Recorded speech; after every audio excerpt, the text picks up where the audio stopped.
स्कॉटलंडच्या धर्तीवर इकडं सुरक्षेबद्दल उपाययोजना केल्या जाणार आहेत। सचिवांची समिती सुद्धा काम करणार आहे। या बाबतीत स्कॉटलंडला जाण्यापूर्वीच शासनाने निर्णय घेतला आहे की मॉडर्नायझेशनच्या पोलीस आधुनिकीकरणाच्या कोणत्याही उपाययोजना घ्यायचं म्हटलं की सगळ्या प्रशासकीय बाबी पूर्ण करण्यामध्ये खूप विलंब होतो, वेळ जातो। आम्हाला CCTV कॅमेरे आणि काही बाबतीतलं अत्याधुनिकीकरण हे तातडीने करायचं आहे।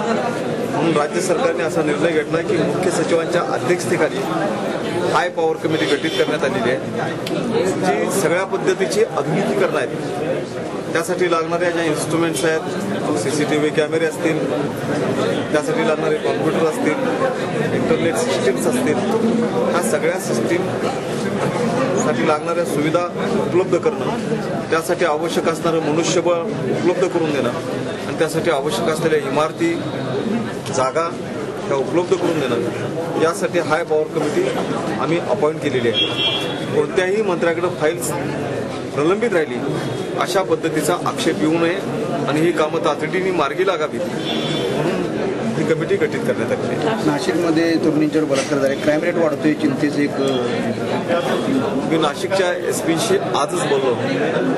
खरं तर काही घटना दुःखद आणि दुर्दैवी आहेत, पण नाशिकमधल्या घटनेची ज्यावेळी मी माहिती घेतली आणि बलात्काराच्या ज्या केसेस घडलेल्या आहेत त्यातली एक बलात्काराची घटना ही मनाला चीड आणणारी आहे की मोठ्या विश्वासाने पालक आश्रमशाळेमध्ये आपल्या मुलांना पाठवतात, शाळेमध्ये पाठवतात आणि तिथंच जर बलात्कार होणार असते तर ही खूप धक्कादायक गोष्ट आहे। एका घटनेमध्ये चुलत भावानेच बलात्कार केलाय, तर दुसऱ्या घटनेमध्ये एका ओळखीच्या इस्माने आणि चुलत चुलत्यांनी बलात्कार केलाय। पोलीस दल तर आपलं काम चोख पद्धतीने करीलच।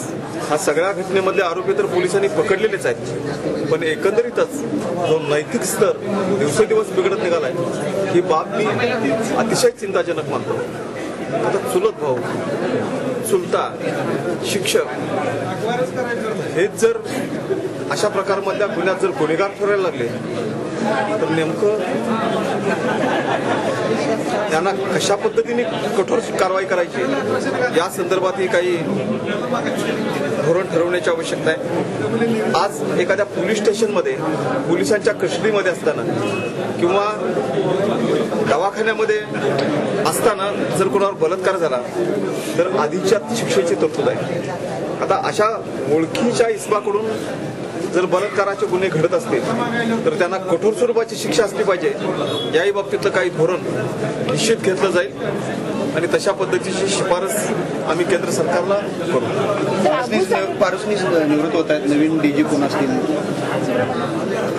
पारसनीस निवृत्त होत आहेत, त्याच्यानंतर नवी DG कोण असतील? अगोदर निघालेले आहे पारसनीस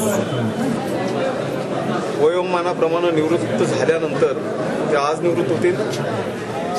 सुब्रमण्यम हे पोलीस दलातले वरिष्ठ अधिकारी आहेत, आजपर्यंत अत्यंत कार्यक्षम निस्वार्थ अधिकारी म्हणून त्यांची ओळख आहे। त्यांना दोन्ही मेडल्स मिळालेले आहेत, सगळ्यात सिनियर मोस्ट आहेत। त्यांची पोलीस महासंचालक पदावर ऑर्डर करण्याचा निर्णय शासनाने घेतलाय।